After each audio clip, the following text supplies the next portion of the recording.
Asar, wala akong oras maghintay lang dito. Kung susugod ka, sugod na!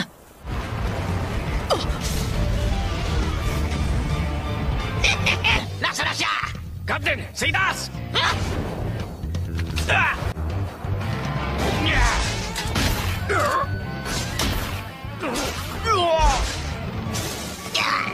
Mamamatay na ako! May dalawa pang nakatakas. Sabay-sabay na kaming umaatake mula sa iba't ibang direksyon pero hindi man lang kami makatama. Ikaw siguro ang leader.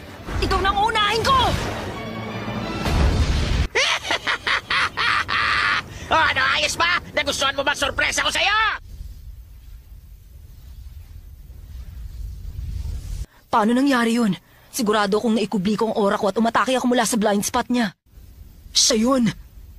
Siguradong nakikita niya ako hanggang sa mga oras na to, kung ganun. Wala akong balak na ipakita sa kanya ang mga alas ko. Kailangan matalo ko sila sa mano-manong labanan. Barel! Area TH-88, X-15. Okay. Oh, yeah. C4, point Y5, X3, C1. Okay.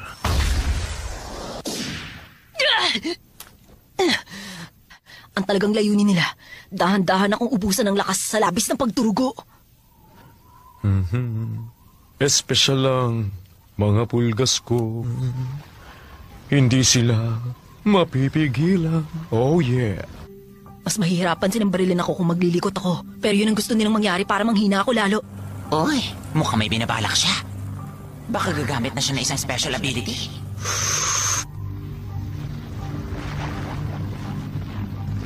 Sige lang, ipakita mo sa akin.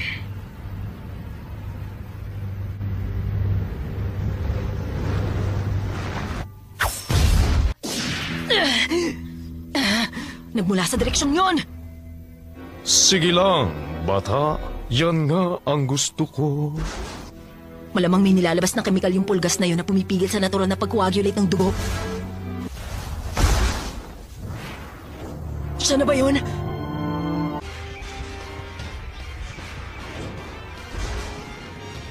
Isa itong patibong. Kahit alam mo yun, susunod ka pa rin ba? Pakailam ko, patay ka na. Isang lawa? Ako! Pagkain! Haray ka! Paano mo nagawang putulin ang mahalagang panang dakilang si Kapitan Hidalgo? Ang galing din itong suction cups mo sa paa. Ikaw paling bumaril sa akin. Isang pugita?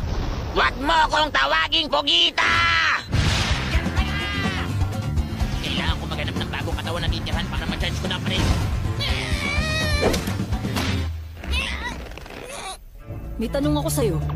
Sige ba? Magtanong ka lang. Kung gusto mo talaga akong takasan, bakit hindi ka tumalon sa lawa? Dahil malubha ang mga sugat mo ngayon kapag tumalon ka sa lawa at napagpipiestahan ka nila. Ganito na lang, magkasundo tayo. Kung sasabihin mo sa akin ang kapangyarihan ng boss mo. Hindi ako isang... traitor! Oo.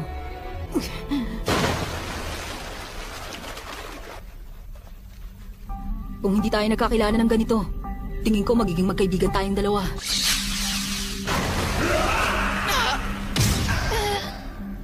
Ay, salamat naman. Mas gusto kong kalaban ng mga kagaya mong walang kwenta. Tama! Walang kwenta talaga ang isang yun. Kaya nga pampagulo lang siya eh. Nagtagumpay ang inyong tapat na lingkod na si Coburn! Kung ganon, game start na. Digital sound ba yun? Narinig ko galing sa utak ko. Ano ba ito? 108 points.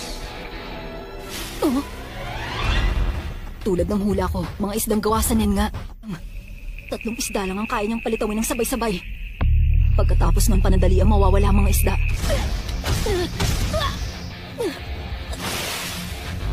Hanggang sa huli wala siyang kamalay-malay kung kailan matatapos ang pagdurusa niya.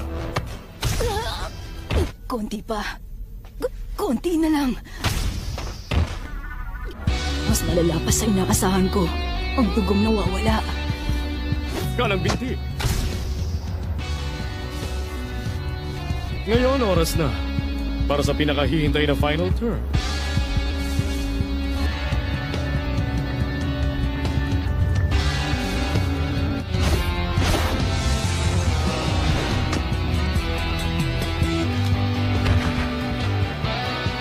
O, diba? Ikaw talaga ang the best ng buong mundo, kuya ko! Titignan ko yung pangking niya! Sasama ko sa'yo. Ang galing! Yes! Yes! Paano nangyaring buhay kapag gayong may nakatusok na isda sa utak mo? Imposibleng may makasalag sa kanila! Oo, tama ka, hindi ko nga nasalag. Nilagay ko ang kamay ko sa bahagi ng katawan kong katumbas ng 40 points sa dartboard, ang noo ko. Binali ko ang karayom nito at pinalitan ko ng suction cup. May sapat akong oras para gawin yun bago kayo makarating dito. Ayan kasi, kasalanan mo to! Nakakaya So 7 years old ba ako nun?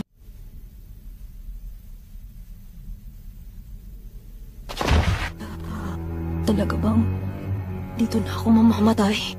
Wala akong masyadong